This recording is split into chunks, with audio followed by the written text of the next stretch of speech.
Icône du disco glamour et pionnier de la French Touch, Céron a fait battre le pouls de plusieurs générations depuis son premier tube, Love in C minor, sorti en 1976.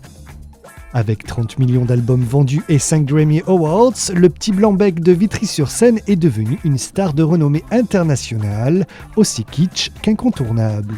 Nous avons eu le privilège de le rencontrer chez lui à Paris pour parler de son retour à ses premiers amours, l'afrobeat, matérialisé par un premier EP baptisé Afro.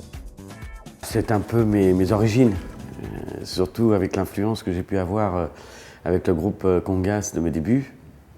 Et en plus, étant batteur, ces rythmiques africaines que j'ai, depuis les années 70s d'ailleurs, adaptées dans des couleurs orchestrales américaines, que ce soit les percussions ou des rythmiques ou même au niveau des leitmotifs de choristes. Et j'ai toujours eu cette influence.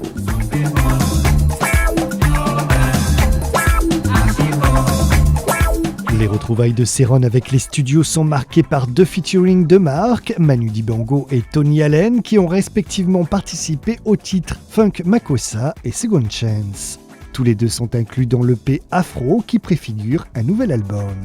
Ce sont les 2 titres de l'album qui doit sortir pour l'été qui sont le plus marqués dans cette influence. L'album est un peu plus pop et là je me suis fait plaisir de faire 2 titres de ce que j'aime profondément, quoi. C'est le manager de Manu Dibango qui est venu me voir, donc j'ai été flatté en premier lieu puisque j'aime beaucoup Manu, que j'ai croisé quelques fois durant cette longue carrière. J'ai fait « Oh, je ne pensais pas être à la hauteur ». Et en fin de compte, on a décidé de marier un peu mon style avec le sien et il m'a envoyé ce qu'on appelle les parties d'enregistrement de Soul Makossa. Et je me suis essayé et en fait, ça a été très rapide. Et j'ai envoyé, ils ont adoré, j'ai envoyé à ma maison de disques, ils m'ont dit c'est superbe. Donc après, j'ai finalisé en studio. Et Tony Allen, là, on s'est... pareil, on a proposé à Tony de faire un bœuf en studio. Et puis d'essayer d'ensemble, de voir comment on pouvait mélanger ce beat qu'il a très afro-jazz avec mon style et de faire un duo de batterie. Et ça s'est fait assez rapidement. On l'a fait en live d'ailleurs sur scène dans un festival à Nancy, je crois que c'était le 8 octobre. On l'a fait en live en public et c'était magnifique. Ce premier EP nous permet de patienter chaudement avant la sortie de l'album qui réserve quelques surprises de taille. Il y a beaucoup de collaborations, il y a beaucoup de featuring importants. Je ne peux pas tout vous citer. Tony Allen déjà, Aloe Black, Chiesa, Breakbut, il y a pas mal de collaborations. Ouais.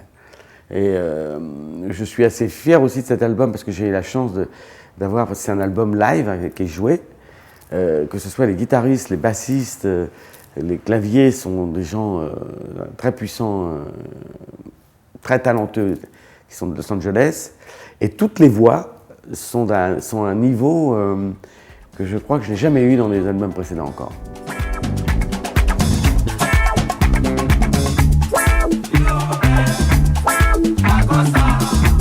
Après toutes ces années, Céron est fier d'être considéré comme le père de la French Touch, un mouvement qui a aujourd'hui tout son sens.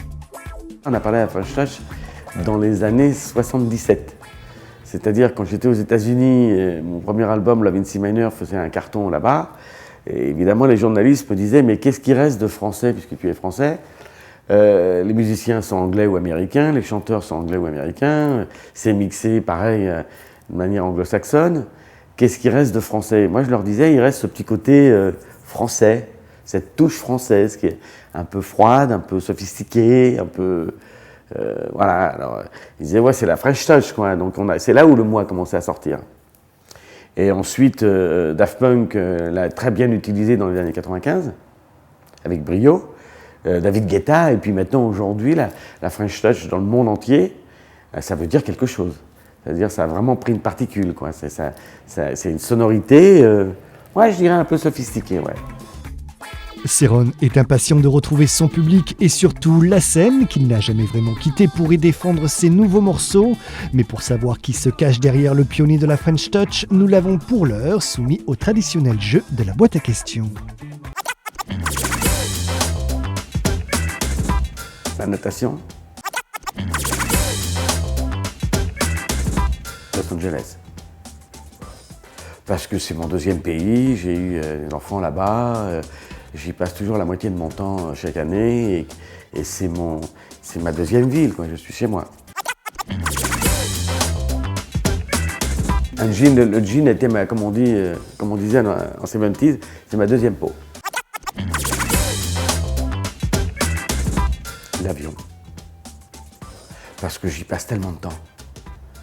Je prends au moins 3-4 fois minimum l'avion par mois quand je ne suis pas en tournée et que j'adore partir d'un pays, me retrouver aussi rapidement dans un autre pays. Comme ça, on vit un siècle de fou, mais on a quand même beaucoup d'avantages.